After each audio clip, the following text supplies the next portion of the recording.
Hello दोस्तों, स्वागत है आपका मेरे चैनल हॉरर मराठी में। और मैं आज आपको अपने दोस्तों की बताई कुछ सच्ची और डरावनी हॉरर स्टोरीज़ के बारे में बताना चाहूँगा। तो आगे बढ़ने से पहले अगर आपको ऐसी ही भूत, प्रेत, जिन्नात, ब्रह्म राक्षस, चुड़ैल, अन्य और अच्छी और सच्ची डरावनी स्टोरी सुनना पसंद है तो मेरे चैनल हॉरर मराठी को सब्सक्राइब करना ना भूलें, ताकि मैं और इंटरेस्टिंग हॉरर स्टोरीज़ आपके लिए लेके आता रहूँगा और आप कमेंट में अपना रिस्पॉन्स दिखा सकते हैं। आगे बढ़ने से पहले मैं अपनी जो स्टोरी है वो मैं अपने दोस्तों की ही पॉइंट ऑफ व्यू से सुनाऊँगा। मेरा नाम रिंकू है। देहरा कब्रिस्तान हिंदुस्तान के सबसे हॉन्टेड जगह में से एक है।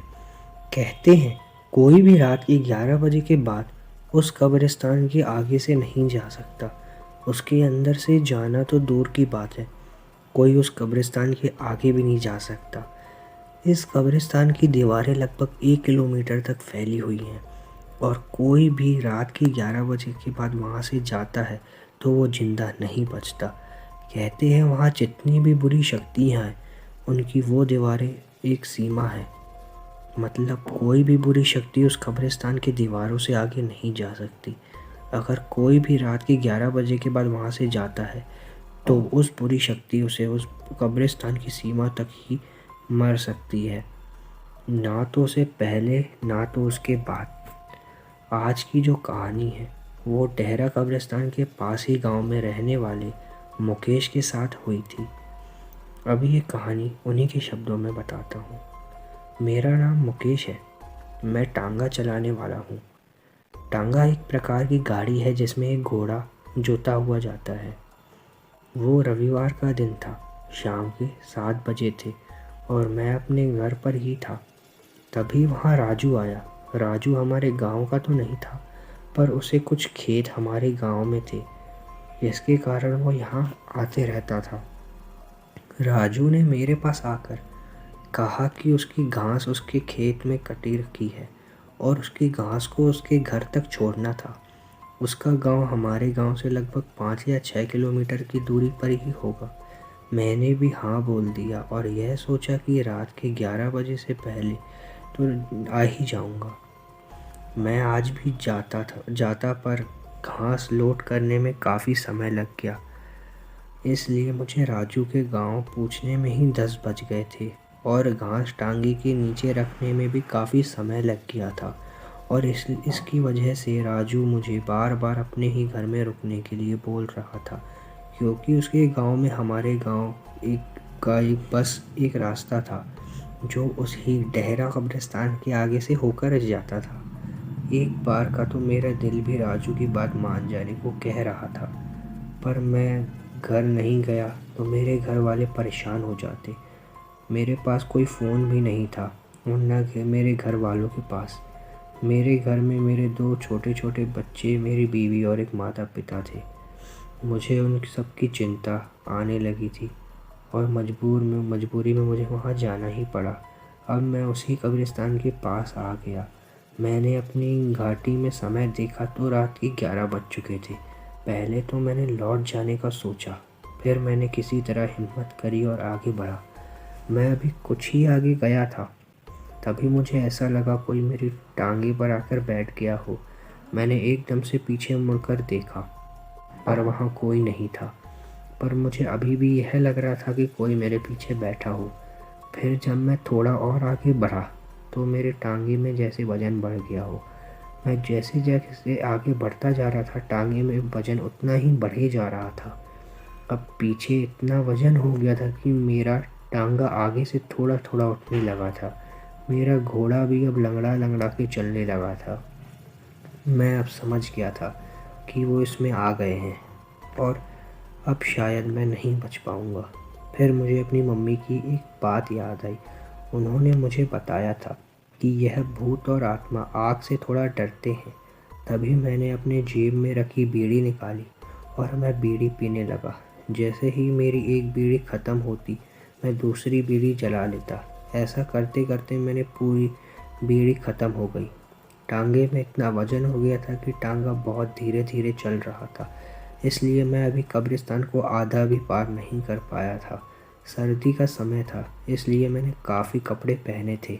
जैसे ही मेरी बीड़ी ख़त्म हुई तो मैंने जो कंबल उठा हुआ था उसको उतार कर मैंने उसमें आग लगा दी, और कंबल की आग ख़त्म होने ही वाली थी तभी मैंने अपना स्वेटर निकाल कर जला दिया, और स्वेटर की आग ख़त्म होती उससे पहले मैंने अपनी कमीज़ निकाल कर जला दी। जान बचाने के लिए कुछ तो करना ही था, इसलिए मैं अपने शरीर में पहने सभी कपड़ों को जला रहा था। ऊपर से सभी कपड़े ख़त्म होने पर मैंने अपना पैजामा को उतार कर उसको भी जला दिया। अब बस मेरे पास एक कच्छा ही बचा था। उससे पहले मेरे पजामे की आग ख़त्म होती उससे पहले अब कब्रिस्तान की दीवारें ख़त्म होने वाली थी। जैसे ही मैंने कब्रिस्तान पार करा तो देखा एक बड़ी ही भयानक सी औरत मेरे टांगे के नीचे उतरी और उनसे कहा, आज तो बच गया तू, पर अगली बार आया तो नहीं बचेगा। इतना बोलकर वो वहीं खड़ी रही और मैं अपने घर की ओर चला गया। मेरा नाम विशाल है। वैसे तो मुझे डर कभी नहीं लगता था, पर कभी जब आसपास किसी की मौत हो जाया करती थी तो मुझे डर के मारे पूरी रात नींद नहीं आती है। ऐसा ही कुछ आज का दिन है। आज मेरे ही मोहल्ले की रजनी आंटी की मौत हो गई है और अब शाम हो गई थी। अब से कुछ ही देर में रात भी हो जाएगी, और मेरे डर का कारण यह था क्योंकि जब किसी की मौत होती है तो कहते हैं कि आत्मा 13 दिन तक उसी घर पर रहती है और उसके आसपास घूमती रहती है। आज वही सब सोचते हुए ना जाने कब रात होगी और कब मैं सोऊंगा, और मुझे वैसे भी सोते हुए नींद आती तो नहीं थी। अब मैं अपने कमरे में आकर सोने चला गया। सोते हुए अभी कुछ ही देर हुई थी और मेरी थोड़ी थोड़ी आँख भी लगने लगी थी। तभी किसी ने मेरे पैर पकड़कर नीचे की ओर खींचा। मैंने एकदम से उठकर देखा, पर वहाँ पर कोई नहीं था। मैं यह सोच ही रहा था ये सब क्या हो रहा है, क्योंकि यह मेरा कोई वहम भी हो सकता है, क्योंकि मैं अपनी जगह से थोड़ा नीचे की ओर खिसका हुआ था। अब मेरी दिल की धड़कन और भी बढ़ चुकी थी। पहले तो मैंने अपने डर का थोड़ा कम करने के लिए टीवी देखने लगा। आधा एक घंटा टीवी देखने के बाद मैं सोने के लिए फिर अपने बिस्तर पर आ गया। पहले तो मुझे नींद नहीं आई, पर थोड़ी देर तक लेटे रहने की वजह से मेरी थोड़ी थोड़ी आँख भी लगने लगी थी। तभी एक बार फिर से किसी ने मेरे पैर पकड़कर नीचे की ओर खींचा। मैंने इस बार भी एकदम से उठकर इधर उधर देखा, पर वहाँ मुझे कोई नहीं दिखा। अब मुझे सर्दी के मौसम में भी पसीना आने लगा था। अब मुझे डर के मारे नींद नहीं आ रही थी, और इसी डर को थोड़ा कम करने के लिए मैंने एक बार फिर टीवी ऑन कर दी और मैं टीवी देखने लगा। मैंने टीवी तो लगा ही लिया था, पर मेरे अंदर यही सब चल रहा था कि यह क्या हो रहा है, मेरे साथ कौन है जो बार बार मेरे पैरों को खींच रहा था और वो मुझे दिख नहीं रहा था। कहीं रजनी आंटी की आत्मा तो नहीं थी। यह सब मैंने बस सुना ही था, पर आज मैं ये सब महसूस भी कर रहा था। काफ़ी देर तक टीवी देखने के बाद अब मुझे थोड़ी नींद सी आने लगी थी। वैसे यह सब होने के बाद मुझे नींद लग रही थी कि अब मैं सो पाऊँगा, और अब रात के लगभग 1 बज चुके थे। इसलिए मैंने सोचा कि अब टीवी बंद कर देनी चाहिए, और जैसे ही मैं टीवी के स्विच के पास आया तभी मुझे किसी चीज़ के खटखटाने की आवाज़ आई। मैंने पहले तो उस पर ज़्यादा ध्यान नहीं दिया, और मैं जैसे ही टीवी के स्विच को ऑफ करके अपने बेड की ओर मुड़ा तभी एक बार फिर से किसी चीज़ के खटखटाने की आवाज़ सुनाई देने लगी। इस बस जिसकी ओर आ रही थी मैंने उसकी ओर देखा। जैसे ही मैंने मुड़कर देखा तो मेरे अंदर का खून सा जम गया। मुझे ऐसा लगने लगा था जैसे किसी ने मुझ पर एक साथ लाखों चींटियाँ छोड़ दी हों, वो सब एक साथ मुझे काट रही हों। मैंने देखा मेरे कमरे की खिड़की के बाहर से रजनी आंटी खड़ी होकर खिड़की को अपने एक हाथ से थपथपा रही थी, और उसने वैसे ही कपड़े पहने थे जैसे वो पहले पहना करती थी। और उनके बाल खुले हुए थे और वो मुझे ही घूरे जा रही थी। उनको ऐसे अपने सामने खड़ा हुआ देखकर मेरे डर की तो कोई सीमा ही नहीं थी। अगर कोई डर नापने वाली मशीन होती तो उसमें मेरा डर सबसे ऊपर ही होता। वो आंटी अभी भी मेरे कमरे की खिड़की खटखटा रही थी और अब मेरे अंदर इतनी हिम्मत नहीं थी कि मैं अपने कमरे से बाहर निकलकर सबके पास चला जाऊं। इसलिए मैंने अपने फ़ोन से अपने पापा को फ़ोन करा और बोला, पापा मुझे डर लग रहा है। पापा मेरी बात तुरंत समझ गए क्योंकि वो जानते थे कि मैं कभी नहीं डरता था। इसलिए पापा तुरंत मेरे कमरे में आ गए। पर पापा जैसे ही मेरे कमरे में आए वो आंटी वहाँ से गायब हो गई थी और पापा मुझे अपने साथ अपने कमरे में ले गए और मैं पूरी रात वहीं रहा। और सुबह जब मैंने सारी बात सबको बताई तो मुझे पता चला कि वो आंटी मेरे मोहल्ले के और भी लोगों को दिख चुकी थी। हेलो दोस्तों, मेरा नाम रमेश है। राकेश नाम का एक लड़का कॉलेज का छात्र था।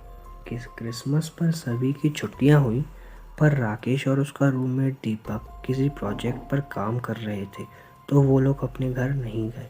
वो दोनों रात में भूतों की बातें करते करते सो गए। दीपक ने राकेश को यह बताया था कि एक शीशा है, उसके सामने जाकर 3 बार खूनी शीशा बोलने से उसमें एक चुड़ैल निकलती है और वो उस खूनी शीशा बोलने वाले को मार डालती है। रात में राकेश उठा और बाथरूम में जाकर शीशे के सामने 3 बार खूनी शीशा बोलकर आया, पर उसमें से कोई नहीं निकला। वह वापस आकर सो गया। रात में उसे सपना आया कि वो बाथरूम में खड़ा है और उसके चारों तरफ शीशे ही शीशे हैं। सब शीशों में वही दिखाई दे रहा है, बस एक शीशे में एक छोटा बच्चा दिख रहा है। फिर सब शीशे एक एक करके गायब हो गए और वही बच्चे वाला शीशा रह गया। डर की वजह से उसकी आंख खुल गई। उसने अपने दोस्त को भी जगा लिया और उसको सारी बात बताई। दीपक यह सुनकर बोला कि उस शीशे में हमें वापस माफ़ी मांगनी पड़ेगी, और वो दोनों बाथरूम में शीशे के सामने जाकर मोमबत्तियां जलाकर खूनी शीशा दोहराने लगे, पर इससे कुछ नहीं हुआ। तब दीपक राकेश से बोला, मैं बाहर जाता हूँ, तुम अकेले बोलो, तब शायद वो माफ़ कर दे। ऐसा कहकर दीपक बाहर चला गया और इंतज़ार करने लगा। अंदर राकेश खूनी शीशा दोहराने लगा। तभी मोमबत्तियाँ बुझ गई और शीशे में से एक डरावनी चुड़ैल निकलकर चिल्लाई। यह देखकर राकेश के मुंह से जोर से चीख निकल गई। चीख सुनकर दीपक ने दरवाज़ा खोलने की कोशिश की, पर दरवाज़ा नहीं खुला। वो बाहर जाकर गार्ड को लेकर आया। दरवाज़ा खोलने पर ही वह देखते हैं कि राकेश पानी में उल्टा पड़ा था। उसको तुरंत अस्पताल में भर्ती कराया गया और उसको बचाया नहीं जा सका। मेरा नाम फारूक है। दिसंबर की वो हाथ कँपाने वाली ठंडी रात थी। बारिश की बूंदें टप टप करके गाड़ी की छत पर गिर रही थी जब राजेश और प्रिया एक सुनसान रोड पर अपने दोस्त के घर नए साल का जश्न मनाने के लिए अपनी गाड़ी में जा रहे थे। रेडियो पर धीमा धीमा संगीत बज रहा था। तभी अचानक से रेडियो पर गाने की जगह एक समाचार प्रसारित होने लगा। एक मानसिक रोगी के आगरा के पागल खाने से भाग जाने के पश्चात आगरा पुलिस ने आज शाम एक गंभीर चेतावनी जारी की है। कालू, जो कि एक हत्यारा है और अभी तक 6 लोगों को बेरहमी से कत्ल कर चुका है और 2 साल पहले पकड़ा गया था, शारीरिक रूप से मजबूत और बहुत ही खतरनाक बताया जा रहा है। पुलिस ने आसपास के इलाके के लोगों अपनी खिड़की दरवाजे बंद रहने की सलाह दी है और किसी भी संदिग्ध व्यक्ति के दिखने पर तुरंत पुलिस को इत्तला करने के लिए कहा गया है। प्रिया कपकपाई और बोली, एक पागल और वो भी इतना खतरनाक हमारे आसपास की किन्हीं घूम रहा है तो मुझे बहुत डर लग रहा है। तुम डरो मत, हम बस अभी पहुंचने वाले हैं, उसके हस्बैंड ने प्रिया को सांत्वना देते हुए कहा। इसके अलावा हमारे पास और बड़ी वजह है परेशान होने के लिए, जैसे कि ये कार हमारी बार बार बंद हो रही है। लगता है पेट्रोल ख़त्म होने वाला है। मुझे घर से निकलने के बाद ध्यान देना चाहिए था, लेकिन अभी तो कुछ किया भी नहीं जा सकता। राजेश के इतना कहते ही गाड़ी धीमे होना शुरू हो जाती है। राजेश एक्सीलेटर को ज़ोर से दबाता है, लेकिन कुछ असर नहीं होता और गाड़ी धीरे धीरे एकदम सुनसान सड़क के किनारे बड़े बड़े पेड़ के पास पहुंचने के बाद बंद हो जाती है। धत तेरी की, अब हमें इस ठंडी रात में भीगते हुए पार्टी में पहुंचना होगा। लेकिन उसमें तो 1 घंटा लगेगा, प्रिया बोली। और मेरी ये पार्टी वियर ड्रेस और हाई हील पहने हुए इतना पैदल कैसे चल सकती हूँ? मेरी तो ड्रेस खराब हो जाएगी। तो तुम इधर गाड़ी में ही रुको, मैं बाहर जाकर आसपास किसी का घर को देखता हूँ और अपने फ्रेंड को टेलीफोन करके इधर बुला लो। लेकिन तुम वो रेडियो वाली बात भूल गए हो क्या? वो पागल इधर ही घूम रहा है। तुम मुझे ऐसे अकेले छोड़कर नहीं जा सकते। तुम ऐसा करो कि गाड़ी की पीछे की सीट पर छिप जाओ, सारे डोर लॉक कर लो और ज़मीन पर लेट जाना। तुम किसी को दिखाई नहीं दोगी। जब मैं वापस आऊँगा ना, तो डोर 3 बार थपथपाऊँगा, तभी तुम उठना और दरवाज़ा खोलना। ये कहकर राजेश गाड़ी से बाहर निकल गया और अंधेरे में कहीं गुम हो गया। प्रिया ने जल्दी से सारे दरवाजे बंद किए और जल्दी से पीछे की सीट पर गाड़ी में नीचे की तरफ छिप गई और राजेश का इंतज़ार करने लगी। वो काफ़ी डरी और सहमी हुई थी। तभी अचानक प्रिया को कुछ अजीब सी आवाज़ सुनाई देने लगी, जैसे कि कोई किसी चीज़ को खरोच रहा हो। ऐसा लग रहा था कि ये आवाज़ गाड़ी की छत से आ रही है। प्रिया की तो जान ही निकल गई, लेकिन उसने हिम्मत से काम लेते हुए ढंग से सुनने की कोशिश की। तभी उसको 3 थपथपाने की आवाज़ सुनाई दी, एक के बाद एक। क्या ये आवाज़ राजेश ने की थी? क्या प्रिया को दरवाज़ा खोल देना चाहिए? तभी उसको एक और थप सुनाई दिया और उसके बाद एक और। ये पक्का राजेश नहीं था, ये कोई और ही था, कोई जंगली जानवर। प्रिया का डर के हमारे जान निकल ही जा रही थी, लेकिन उसने बिल्कुल आवाज़ नहीं की और चुपचाप नीचे लेटी रही। थपथपाने की आवाज़ बंद नहीं हुई। ठप ठप ठप ठप ठप ऐसी आवाज़ बार बार आई जा रही। कई घंटों के बाद जब सुबह हुई और सूरज निकल आया, प्रिया अभी भी गाड़ी के नीचे छुपी हुई थी। पूरी रात वो एक पल के लिए भी नहीं सोई। थप थप भी सारी रात बंद नहीं हुई। उसको पता ही नहीं चल रहा था कि वो क्या करे, और राजेश भी अभी तक गायब था। वो उसके पास वापस क्यों नहीं आया था? तभी अचानक उसकी 3-4 गाड़ियों की आवाज़ सुनाई दी। ये गाड़ियाँ उसकी तरफ ही बढ़े आ रही थी। गाड़ियाँ उसके पास आकर रुक गई। प्रिया को लगा आखिर राजेश और उसके दोस्त वापस आ गए हैं। प्रिया और उठी और उसने खिड़की में से झांक कर देखा। 3 गाड़ियाँ पुलिस की गाड़ियाँ थी। 10-12 पुलिस वाले उन गाड़ियों में से निकले और एक ने धीरे से भागकर प्रिया की गाड़ी का दरवाज़ा खटखटाया। मैडम, आप गाड़ी से बाहर निकल सकती हैं। अब आप सुरक्षित हैं। आप गाड़ी से बाहर निकलते हुए सीधा पुलिस की गाड़ियों की तरफ चलती जाएं। कृपया करके आप पीछे मुड़कर ना देखें। आप बिल्कुल भी पीछे मुड़कर ना देखें। पुलिस वाले की बातें प्रिया को कुछ अजीब सी लग रही थी और उससे रहा नहीं गया। कुछ दूर चलने के बाद प्रिया रुकी और उसने आखिरकार मुड़कर ही देख लिया। राजेश का शरीर गाड़ी के ऊपर लटक रहा था। एक रस्सी उसके गले में थी, जो साथ वाले पेड़ से बांधी हुई थी। हवा की वजह से उसका शरीर आगे पीछे झूल रहा था, जिसकी वजह से उसके पैर बार बार गाड़ी की छत से टकरा रहे थे। ठप ठप ठप ठप ठप। मेरा नाम अभिषेक है। क्या आप कभी मुर्दाघर गए हैं? नहीं। चलो, भगवान का शुक्र है। लेकिन मैंने वहाँ एक रात बिताई है और भगवान की कृपा से उसके कारण अभी तक अपना मानसिक संतुलन नहीं खोया है। बात यह है कि मेरा एक कज़िन है जो मुर्दाघर में चपरासी की नौकरी करता है। एक बार जब उसकी वाइफ पेट से थी और डिलीवरी के लिए उसको अस्पताल में ही रुकना पड़ा, तो मैंने उसकी जगह मुर्दाघर में पहरा देने के लिए गया हुआ था, जिसकी जैसे कि उसकी तनख्वाह ना कटे। सामान्य तौर पर मैं एक डरपोक व्यक्ति नहीं हूँ। मैं भूतों में विश्वास नहीं करता हूँ और न ही शवों को देखकर मुझे डर लगता है।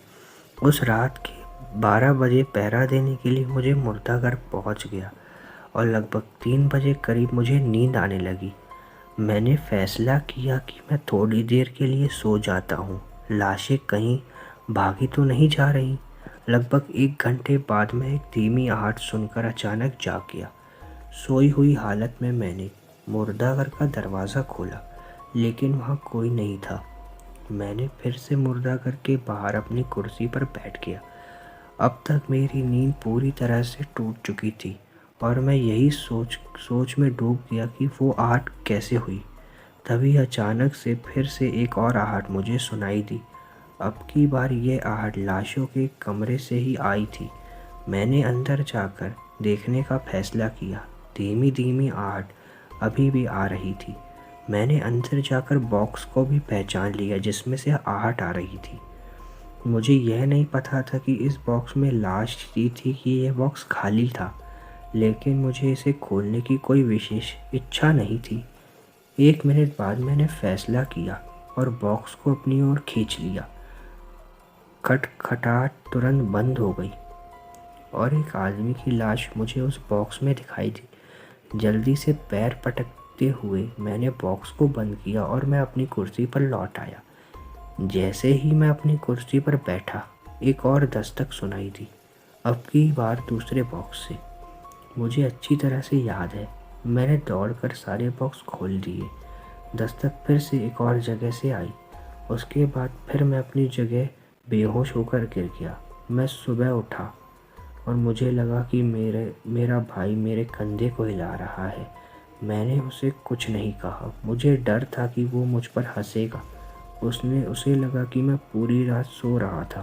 केवल 6 महीने बाद नशे में मेरे भाई ने मुझे बताया कि इस तरह लाशें हमेशा नए लोगों को डराती ही रहती हैं। इसमें डरने की कोई बात नहीं है। मेरा नाम जतिन है। यह घटना मेरे एक मित्र की बेटी के साथ हुई थी, जिसे गंभीर पैर की बीमारी थी और वह अपने जीवन के अधिकांश समय के लिए बिस्तर पर ही रहती थी। जब डॉक्टरों ने कहा कि उसके पास रहने के लिए कुछ ही महीने का समय है, तो उसके माता पिता ने अपनी बेटी को वो सारी इच्छाएं पूरे करने का फैसला किया जो वो आज तक नहीं कर पाई थी। एक दिन उसके माता पिता ने उसे शहर से दूर एक फार्म हाउस किराए पर लेने का फैसला किया, क्योंकि इससे पहले उनकी बेटी ने कई बार प्रकृति के बीच समय बिताना चाहती थी। फार्म हाउस जाते समय लड़की ने हमेशा की तरह शांत व्यवहार किया, पीछे की सीट पर झुककर बैठी गई, जबकि उसके माता पिता एक दूसरे से बात कर ही रहे थे। जब वह अपने गंतव्य पर पहुंचे तो उन्होंने एक तंबू गाड़ लिया, भोजन किया और आग लगाना शुरू कर दिया। माँ ने आसपास प्रकृति की और अपनी बेटी की तस्वीरें लेने लगी और पिता आग जलाने के लिए सूखी लकड़ियाँ लेने चले गए। अचानक पिता ने अपनी पत्नी के रोने की आवाज़ सुनी। पिता अपना सब काम छोड़कर वापस भागते हुए अपनी बीवी और बेटी के पास आए। उनकी आंखों के सामने एक भयानक तस्वीर दिखाई दी। उनकी बेटी, जो आज तक व्हील चेयर में बैठी रहती थी, वो बेटी अपने पैरों पर खड़ी हो गई और अपने सारे अंगों को हिलाते हुए बेतहाशा रूप से आगे बढ़ी। उसको देखकर ऐसा लग रहा था जैसे कि वो नाच रही हो, लेकिन यह नृत्य बहुत ही भयानक था। नाचते नाचते वह लड़की अचानक गिर गई और जल्द ही बिना होश में आए मर गई। अपनी बेटी को दफनाने के बाद कई दिनों बाद उसके माता पिता ने उस कैमरे को देखने का फैसला किया जो माँ ने फ़ोटो लेने के लिए इस्तेमाल किया। पहली नज़र में तस्वीरों में कुछ भी असामान्य नहीं था, केवल छोटे जानवर ही थे जिनको उस लड़की की माँ ने फार्म हाउस पर खींचा। एक फ़ोटो में उनकी बेटी कुर्सी पर उदास बैठी थी, लेकिन उस फोटो में कुछ गलत था। जब माता पिता को एहसास हुआ कि ये क्या है, तो उनके बाल डर की वजह से खड़े हो गए। अपनी बेटी के नृत्य करने के ठीक पहले लिए गए फोटो में उनकी बेटी के सिर को एक बड़े सफ़ेद हाथ मुट्ठी में पकड़ रखा हुआ था।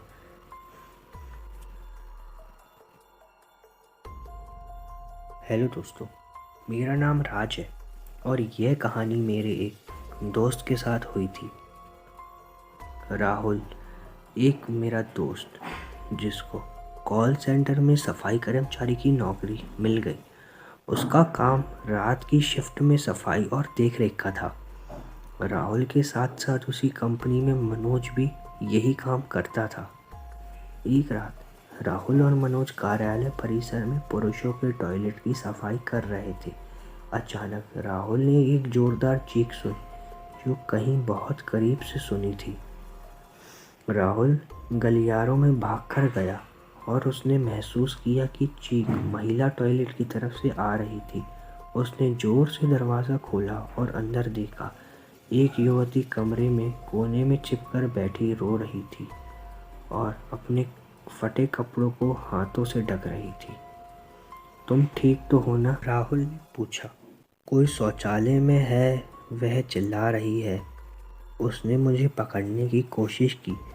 तभी तक मनोज भी भागकर महिला शौचालय की तरफ आ गया और उसने राहुल से पूछा, राहुल यहाँ क्या कर रहे हो?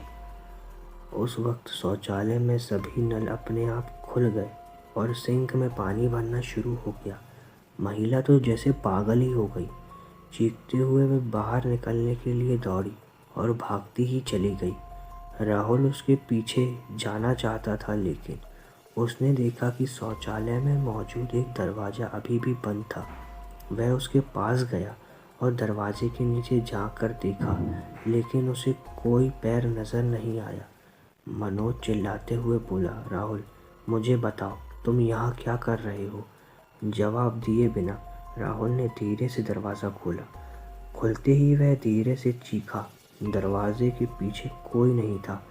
राहुल ने राहत की सांस ली और मनोज ने सभी सिंक पर जाकर नल को बंद कर दिया। यह अजीब है, उन्होंने कहा। यह सब अपने द्वारा खोले गए।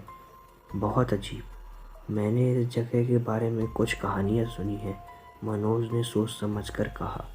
तुम्हें नहीं मालूम, इस इमारत में कई साल पहले एक हत्या हुई थी। लोग कहते हैं कि यह देर रात महिलाओं के शौचालय में हुई थी। कुछ लोग तो यह भी कहते हैं कि उन्होंने यहाँ भूतों को देखा है। मैं भूतों में विश्वास नहीं करता, राहुल ने कहा। इसके लिए कुछ तांत्रिक स्पष्टीकरण होना चाहिए।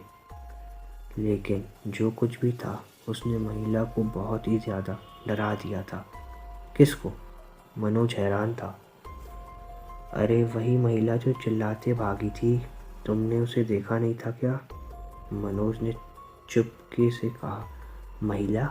मैंने किसी महिला को नहीं देखा और ना ही चिल्लाते हुए सुना। इस भवन में तुम ही और मैं अकेले हैं। मेरा नाम रश्मि है। यह एक बोर्डिंग स्कूल में पढ़ने वाले बच्चों की कहानी है। वो बोर्डिंग स्कूल बहुत नामी था। उसमें कुछ रहस्यमय घटनाएं भी हुई थी। प्रताप नाम का लड़का 12th क्लास में उसी बोर्डिंग स्कूल में पढ़ता था। एक दिन रात में प्रताप और उसके दोस्त मिलकर भूतों के बारे में बात कर रहे थे। तभी प्रताप उन सभी को एक गेम के बारे में बताने लगा। उस गेम में डेविल डेविल दोहराना होता है और उसमें एक कागज़ पर चारों कोनों पर हाँ और ना लिखना होता है। उसके दोस्त बोलते हैं, आज हम सब भी यह गेम खेलेंगे। प्रताप एक कागज़ पर 2 जगह हाँ और 2 जगह ना लिख देता है और प्रताप और उसके तीनों दोस्त उस कागज़ को बीच में रखकर उसके ऊपर 2 पेन रख देते हैं और उसके चारों तरफ बैठ जाते हैं। वो प्रताप डेविल डेविल दोहराता है पर कुछ भी नहीं होता। वह दोबारा डेविल डेविल दोहराता है, तब भी कुछ नहीं होता। उनमें से एक लड़का तेजा उस गेम को फर्जी बताकर उठ खड़ा होता है। तभी कमरे की लाइट हिलने लगती है तो प्रताप उसे वापस बैठने के लिए कहता है। तेजा वापस अपनी जगह पर बैठ जाता है। फिर प्रताप पूछता है, डेविल आप यहाँ पर हो? तब उस पेन में से एक पेन का सिरा घूमकर हाँ पर रुक जाता है। तब प्रताप पूछता है, डेविल, हम आपसे कुछ सवाल पूछ सकते हैं? तब पेन का सिर वापस घूमकर हाँ पर रुक जाता है। सभी लड़के अपने अपने सवाल पूछते हैं। डेविल किसी का उत्तर हाँ और किसी का उत्तर ना में देता है, पेन का सिरा घुमाकर। फिर तेजा की बारी आती है। तेजा पूछता है, डेविल, क्या तुम मूर्ख और बेवकूफ़ हो? पेन अपनी जगह से नहीं हिलता। फिर वो दोबारा पूछता है। तब पेन घूमकर हाँ पर रुक जाता है और कमरे की लाइट बंद हो जाती है। प्रताप उठकर कमरे की लाइट जलाता है तो प्रताप और उसके दोस्त देखते हैं कि तेजा का पूरा शरीर नीला पड़ गया था और उसकी आंखें बहुत डरावनी हो गई थी। तेजा अजीब सी आवाज़ में चिल्ला रहा था, जैसे उसके अंदर डेविल आ गया। सब बहुत डर जाते हैं। जोर जोर से आवाज़ सुनकर वार्डन आ जाता है। तब तक तेजा बेहोश होकर गिर जाता है। उसको अस्पताल में भर्ती कराया जाता है। दूसरे दिन जब उसको होश आता है तब उसको कुछ याद नहीं होता कि कल वो गेम उसने खेला था, उसमें उसके साथ क्या हुआ था। प्रताप और उसके दोस्त ऐसे डरावने खेल दोबारा कभी नहीं खेलने का वादा करते हैं और फिर कभी इस बात की चर्चा